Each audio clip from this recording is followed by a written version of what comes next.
Fəqalə əssəlamu aleyke ya Rasulallah. Dedi, ey Allahın Rəsulü, sənə Allahın salamı olsun. Peyğəmbərimiz salam verir, deyir ki, ey Məhəmməd, İnnə mələkəl mevt, ölüm mələyi yəstəzinu ən yədxul aleyk. Ölüm mələyi icazə istəyir. İcazə verirsənmi girsin? Düşünün Peyğəmbərimizin məqamı. O zaman Ayşə anamız deyir ki, bildim ki, Peyğəmbərimə seçim verildi. Çünki buyurur Peyğəmbərimiz s.ə.v ölümdən əvvəl hər Peyğəmbərə seçim verilib. Bu dünyada qalırsan, yoxsa Rafiqul Əla uca dostla görüşməyi.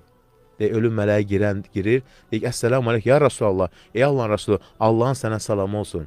Peyğəmbərimiz ona salam verir. Deyir, İnnəllah bə'əthəni. Allah məni göndərdi ilək. Və qaləli, mənə dedi, onun üçün seçim ver. İndi dünyadan köçmək, Allaha qovuşmaq, yoxsa dünyada qalmaq. Düşünün. Deyir ki, Ayşə anamız, Peyğəmbərimiz belə deyildi. Bəl Rafiqul Ə'lə, bəl Rafiqul Ə'lə.